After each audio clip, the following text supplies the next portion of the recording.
아직 개발이 들어가지 않은 지역들이 남게 될 겁니다. 저는 이 지역들 중에서 여러분들이 포기하지 말아야 될 지역이 있다라는 거예요. 1억대 후반 정도 자금으로 2억 정도 자금으로 내가 이렇게 절세하면서 투자할 수 있다면 이거는 정말 포기 못할 그런 부동산 아니겠습니까? 어디에 있는지 어떤 물건인지에 대한 것 좀 자세한 내용들은 세미나를 통해서 이런 것들은 제가 말씀해 드리도록 할게요.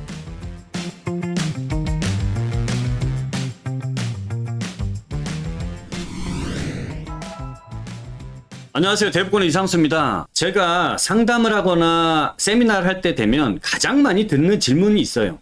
지금 부동산 사야 할까요? 말아야 할까요? 하는 질문이에요. 자, 제 답변은요.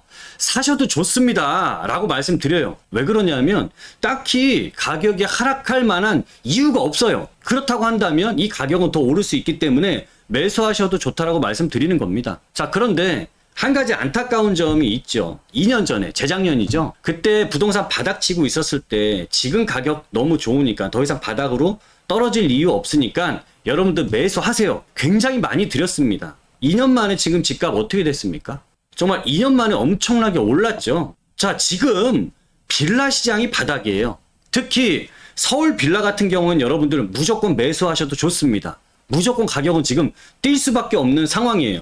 자, 왜 그런지 거기에 대해서 제가 그 이유를 말씀을 드릴 거고요. 모든 빌라가 다 똑같이 뛴다 이거 아닌 거 분명히 아시죠? 이 안에서도 분명히 옥석 가리기가 필요한 거고 어떤 기준에 따라서 여러분들이 이런 빌라를 매수하셨을 때 정말 아파트 못지않은 큰 기회가 생길 수 있다는 거를 제가 다시 한번 말씀드리고 싶어요. 자, 빌라가 왜 오를 수밖에 없는지 그 이유를 지금부터 설명해 드리도록 하겠습니다. 아파트나 빌라 시장에서 전세가 차지하는 비중이 큽니까 작습니까? 이 전세값이 지속적으로 오르게 되면 결국 매매가격도 밀어 올리고 반대로 전세 가격이 오르지 못하는 상황에서 매매가격 혼자서 올라가는 데는 분명히 한계가 있습니다. 자, 지금 아파트 시장은 전세값이 1년 이상 오르기 시작하면서 매매가격까지도 엄청나게 밀어 올렸죠. 자, 그런데 빌라 시장은 어떻습니까? 그런 상황입니까? 여전히 빌라 전세는 살아나지 못하고 있는 상황입니다. 강남 서초 같은 지역에 7억 하던 빌라들도 5억대로 하락을 했고요. 강북에서 4억대 중반하던 빌라들도 3억대까지 가격들이 밀렸단 말이죠. 자, 이런 상황에서 빌라를 짓는 건축업자분들이 이 빌라를 지을 수가 있을까요? 없을까요? 지금 현재 인허가 물량이 반토막 난 이유 중에 하나가 전세값 하락, 매매값 하락, 결국 분양을 할 수 없는 가격 밑으로 가격이 빠져 있기 때문에 원가 밑으로 빠져 있기 때문에 현재 인허가 물량이 나올 수가 없는 겁니다. 자, 그런데 최근 들어서 이 빌라의 거래량들이 조금씩 증가하고 있다라는 기사들이 나오고 있어요. 작년 같은 경우에 가장 안 좋았던 이 시기에 보니까 거래량들이 한 1000건 정도밖에 안 됐는데요. 최근에 거래량들이 그 1000건에서 한 3배 정도가 늘어난 거의 3000건에 육박하는 거래량이 나오기 시작했다라는 거죠. 2019년부터 2024년 5월달까지 월별 매매 거래량들을 쭉 정리를 해봤는데요. 이거는 2022년 5월달까지 거래량이 평균적으로 4,500건 이상을 하고 있었던 시점이었고요. 그 이후에 전세 사기 터지고 공시가격 빠지고 이 난리를 치면서 거래량들이 2,000건대로 뚝 떨어지죠. 그러니까 4,000건대에서 딱 반토막이 나버린 상황이 됐고 최근 들어서 다시 이 거래량들이 3,000건대로 오게 되면서 거래량들이 활발했던 시기와 가장 최악이었던 시기 중간 정도에 현재 와 있는 상황입니다.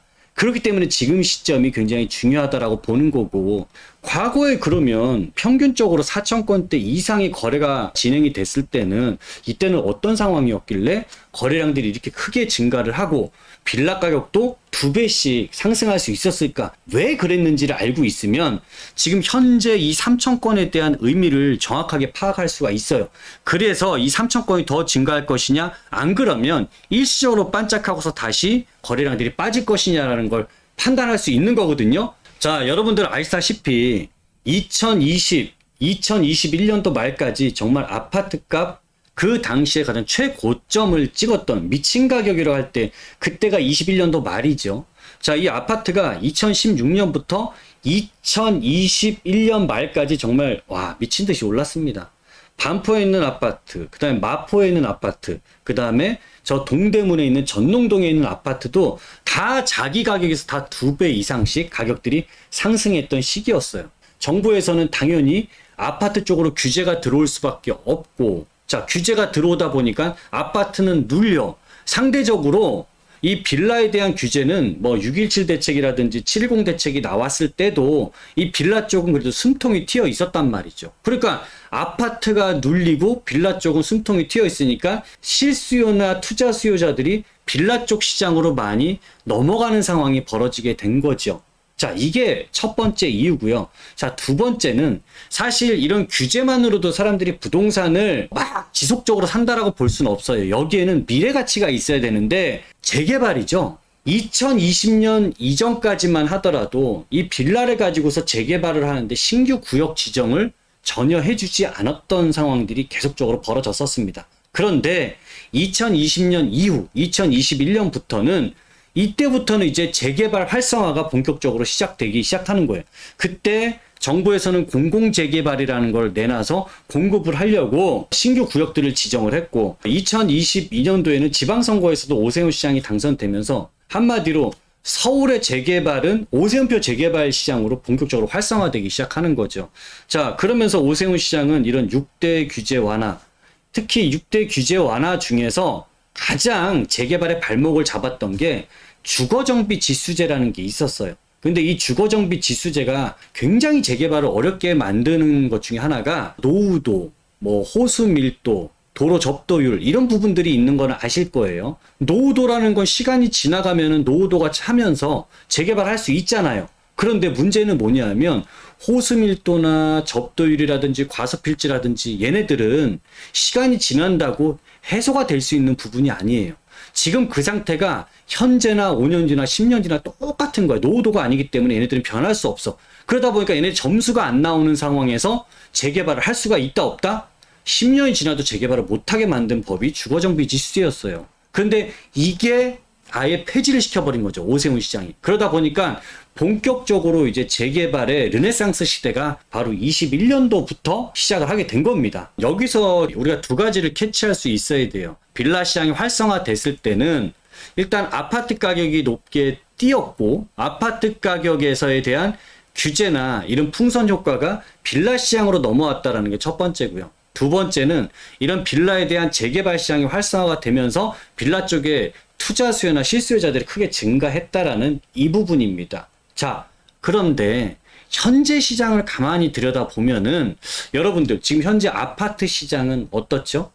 아파트 시장 같은 경우에는 지금 현재 18주 동안 계속적으로 오르고 있죠. 그리고 서울의 중심 지역부터 신고가 행렬이 이어지면서 강남 서초 같은 지역들은요, 이미 과거에 우리가 미친 가격이라 하는 가격 뛰어넘어서 버렸고, 여기에 송파나 강동, 마포, 성동, 동작구에 있는 지역들의 대표성을 띠고 있는 단지들 같은 경우에는 미친 가격이라고 하는 가격대까지 거의 다 도달을 했고요. 이게 점차적으로 이제 외곽지까지 확대가 되고 있는 상황입니다. 자, 이런 식으로 아파트들이 현재 불장을 이어가고 있는 상황이다 보니까 아파트에 대한 규제는 조만간에 나올 수 있다라고 보는 게 맞을 것 같고요. 자, 이때 항상 딸려 나왔던 게 제일 아래쪽에 집값 과열되고 있고 공급 확대에 대한 모든 수단을 총동원하겠다. 서울에서 이 공급 확대를 하기 위해서 모든 수단을 총동원하겠다라는 소리는 뭘까요? 재개발, 재건축을 결국 활성화하겠다라는 거고, 재건축은 현재 법 개정 부분들이 많이 필요하다 보니까 여기 좀 막혀 있는데, 재개발 같은 경우에서는 서울시 재량껏 할 수 있는 부분이 많기 때문에 서울시장이 굉장히 강력하게 밀고 있는 주택 공급 방법이 바로 재개발이라는 거죠. 자, 그러면 우리는 어떻게 해야 될까요? 빌라 시장 같은 경우에는 골든타임이 지금 눈앞에 왔습니다. 자, 그러면 여기에서 우리는 선택을 굉장히 잘해야 됩니다. 먼저 오르는 지역, 높게 오르는 지역, 빨리 오르는 지역들, 이런 특징을 갖고 있는 곳들로 선별을 해야 되는 거고, 그런 지역 중심으로 여러분들이 투자에 임해야 여러분들이 이 빌라를 가지고서도 여러분들이 좋은 기회를 만드실 수 있다라는 거예요. 자, 첫 번째 기준입니다. 핵심 지역을 양보하지 마십시오. 포기하지도 마십시오. 여러분들이 투자하고 싶은 가장 핵심 지역을 꼽으면은 가장 1순위가 어딜까요? 용산 아닙니까? 근데 용산은 우리가 쉽게 들어가지 못하는 이유는 그렇죠. 비싸죠. 저는 그럼에도 불구하고 자금 여력이 되고 또 용산은 이제 규제 지역이다 보니까 이게 세금 중과를 받습니다.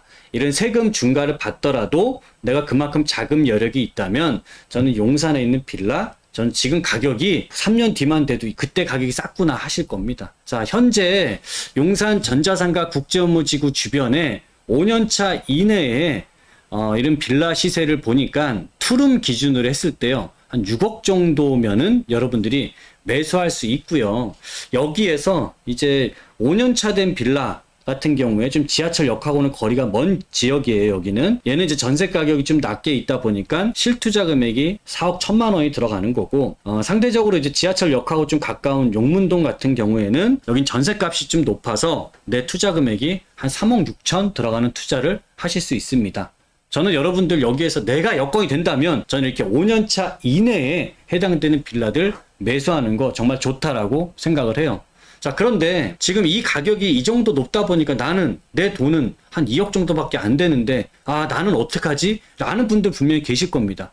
자, 그러면은 발품이라도 좀 열심히 파셔야 되는 거예요. 제가 시장을 둘러보니까 여러분들이 한 1억대 후반 가지고서도 용산에 있는 정말 입지 좋은 원효로에서 투자할 수 있는 부동산도 있다라는 거예요. 자, 1월 10일 대책에서 정말 취득세 중과 배제라든지 주택수 제외라든지 이런 부분들까지도 받을 수 있는 것도 아직까지 시장을 잘 찾아보면 있단 말이죠. 여러분들도 잘 찾다 보면 이런 거를 찾아내실 수도 있을 겁니다. 그리고 제가 이렇게 얘기하면 너무 무책임하니까 어디에 있는지 어떤 물건인지에 대한 거 좀 자세한 내용들은 제가 방송이 아닌 세미나를 통해서 이런 것들은 제가 말씀해 드리도록 할게요. 자, 그런데 여기 4억 정도 있어야 또 세금까지도 별도로 내야 되고 더 중과를 받아야 되는 상황에서 그게 아닌 1억대 후반 정도 자금으로 2억 정도 자금으로 내가 이렇게 절세하면서 투자할 수 있다면은 이거는 정말 용산 안에서 우리가 정말 포기 못할 그런 부동산 아니겠습니까? 물론 한강변에서 여의도라든지 이천동, 반포, 잠원, 잠실, 성수 이런 곳들은 지금 들어가기 너무 어렵습니다. 아파트가 돼 있거나 아니면 아파트가 되기 위해서 이런 재개발 구역으로 지정이 돼 있다 보니까 한남동이나 성수동 같은 지역은 이러다 보니까 여기는 넘사벽인 상황이죠. 자, 얘네들을 싹 빼고 나면은 아직 개발이 들어가지 않은 지역들이 남게 될 겁니다. 저는 이 지역들 중에서 여러분들이 포기하지 말아야 될 지역이 있다라는 거예요. 자, 거기가 어디냐면요. 저는 한강변 쪽에서 지금 진행되고 있는 뉴타운 지역 주변을 공략하라라고 말씀드리고 싶어요. 자, 이게 여기 가운데 이렇게 지나가고 있는 게 이게 한강입니다. 한강이고 한강 쪽에 뉴타운 사업이 진행되고 있는 곳은 총 3군데밖에 없어요. 근데 한강변의 뉴타운을 제가 굳이 얘기하는 이유는요.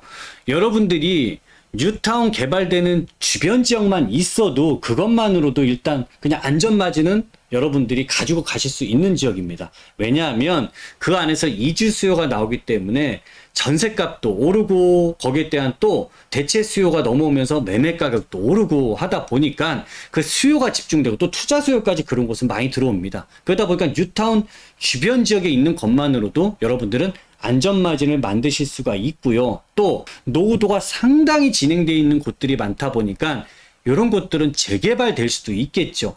2마리 토끼를 다 잡을 수 있는 거예요. 자, 그런 지역이 어디냐면 지금 한남 뉴타운이 한강변에 있는 뉴타운 첫 번째, 그 다음에 이 아래쪽으로 보면 흑성 뉴타운, 그리고 노량진 뉴타운 이렇게 3군데가 있죠. 그리고 저 끝에 이제 천호동에 있는 천호 뉴타운 같은 경우에는 너무 외곽지로 빠져 있고요. 이 주변 지역으로 봤을 때는 이 한강변에 재개발될 만한 여건이 그런 조건들이 지금은 맞춰지지 않기 때문에 또 너무 외곽이기도 하고 그래서 여기는 제외를 하고 3군데만 제가 말씀을 드리는 겁니다. 자, 그런데 지금 한남 뉴타운 주변 지역은요.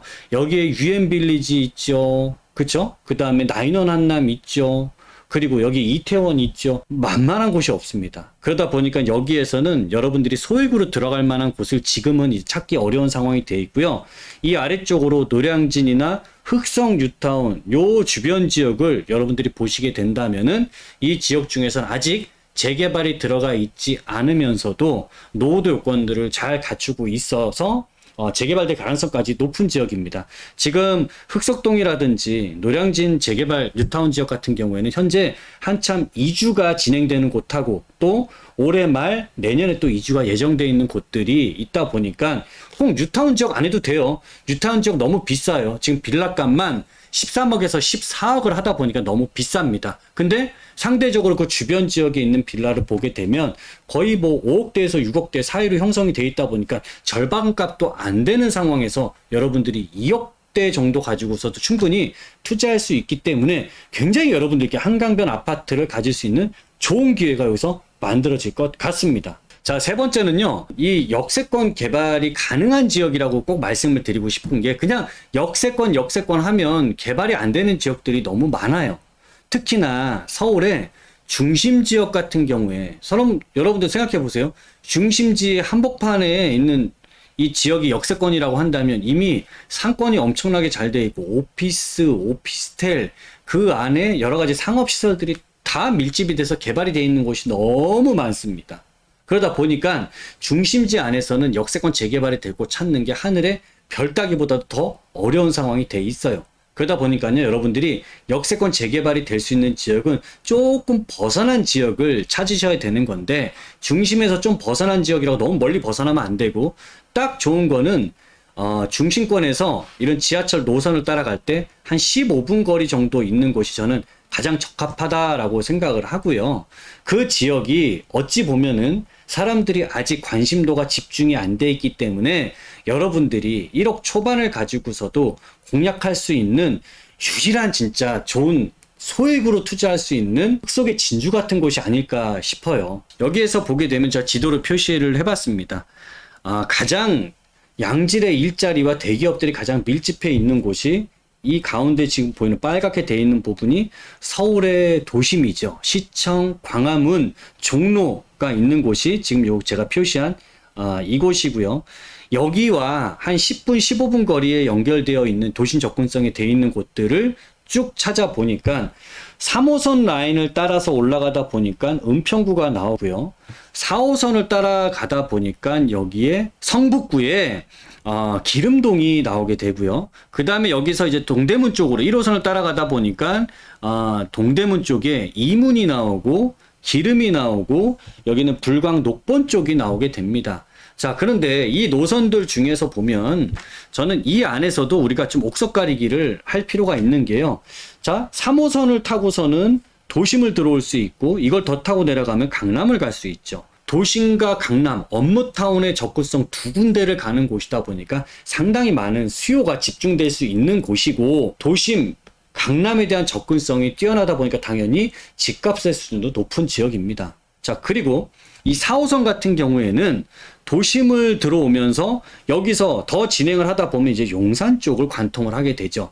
용산은 지금은 핵심 업무타운들이 아직까지 들어오지 않았지만 앞으로 5년 뒤, 10년 뒤가 됐을 때는 국제업무지구, 전자상가 쪽에 핵심 업무타운들이 글로벌한 업무타운이 들어오다 보니까 이곳에 많은 수요들이 이제는 이 4호선을 이용해서 이런 기름동까지도 충분히 이 수요가 집중될 가능성이 상당히 높은 거죠.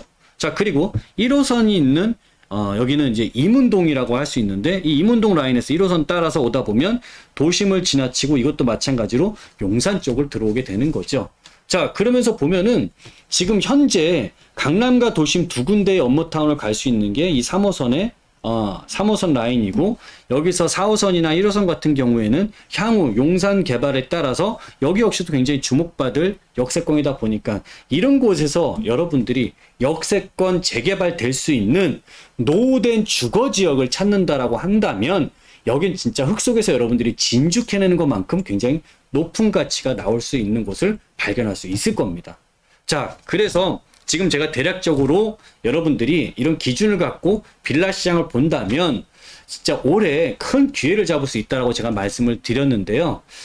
저희가 매주마다 우리 꼰대들이 세미나를 하고 있습니다. 이 세미나 시간에는 제가 지금 말씀드린 여러 지역들 같은 경우에 굉장히 상세하게 알려드리고 있고요. 그 속에서 여러분들이 얼마를 가지고서 어떻게 투자를 할 수 있는 이런 투자 방법까지도 알려드리고 있으니까 여러분들 시간 꼭 내셔서요. 세미나 참석하시면 굉장히 좋은 시간이 만들어지실 것 같습니다.